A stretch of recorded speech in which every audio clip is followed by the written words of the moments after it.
आज़ादी का अमृत महोत्सव। Welcome to Vijay Jadhav art studio. Rani Lakshmibai Maratha शासित झांसी राज्य की रानी और 1857 की राज्य क्रांति की द्वितीय शहीद वीरंगना थी। उन्होंने सिर्फ 29 वर्ष की उम्र में अंग्रेज साम्राज्य की सेना से युद्ध किया और रणभूमि में वीर गति को प्राप्त हुई। बताया जाता है कि सिर पर तलवार के वार से शहीद हुई थी रानी लक्ष्मीबाई। हम भारतीयों की तरफ से वीर रानी लक्ष्मीबाई को शत शत प्रणाम।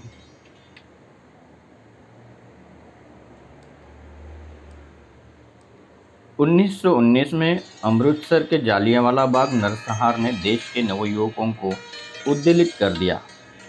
चंद्रशेखर उस समय पढ़ाई कर रहे थे जब गांधी जी ने सन 1920 में असहयोग आंदोलन का फरमान जारी किया तो वह आग ज्वालामुखी बनकर फट पड़ी और तमाम अन्य छात्रों की भांति चंद्रशेखर भी सड़कों पर उतर आए। अपने विद्यालय के छात्रों के जत्थे के साथ इस आंदोलन में भाग लेने पर वे पहली बार गिरफ्तार हुए और उन्हें 15 बेतों की सज़ा मिली।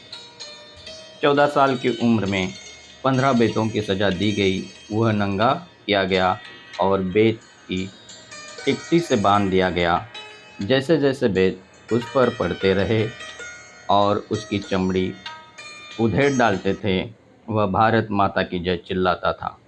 हर बेत के साथ वह लड़का तब तक यही नारा लगाता था जब तक वह बेहोश न हो गया। ऐसे क्रांतिवीर चंद्रशेखर आज़ाद को हम सब भारतीयों की ओर से शत शत प्रणाम।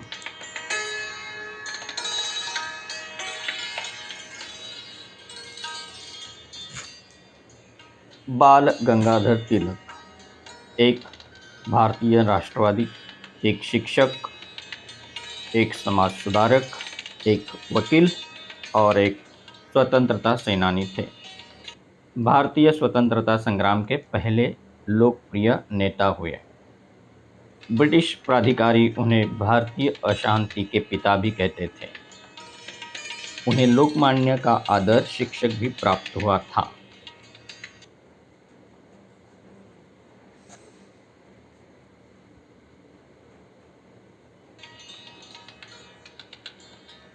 लोकमान्य तिलक जी ब्रिटिश राज के दौरान स्वराज के सबसे पहले और मजबूत अधिवक्ताओं में से एक थे तथा भारतीय अंतःकरण में एक प्रबल आमूल परिवर्तनवादी थे।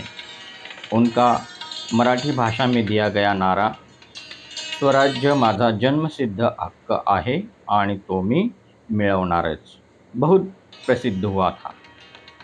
ऐसे क्रांतिवीर लोकमान्य तिलक जी को हम सब भारतीयों की ओर से शत शत प्रणाम।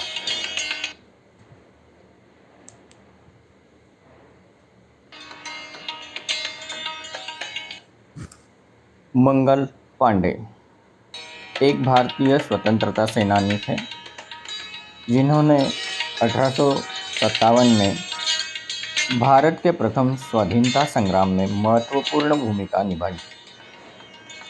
तत्कालीन अंग्रेजी शासन ने उन्हें बागी करार दिया जबकि आम हिंदुस्तानी उन्हें आज़ादी की लड़ाई के नायक के रूप में सम्मान देते थे।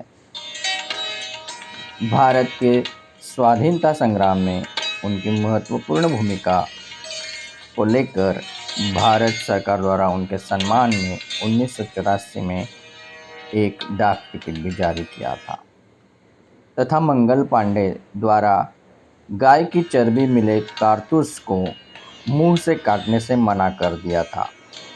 फलस्वरूप उन्हें गिरफ्तार कर अप्रैल 1857 को फांसी दे दी गई। ऐसे महान क्रांतिकारियों को भारत वासियों की तरफ से शत शत प्रणाम।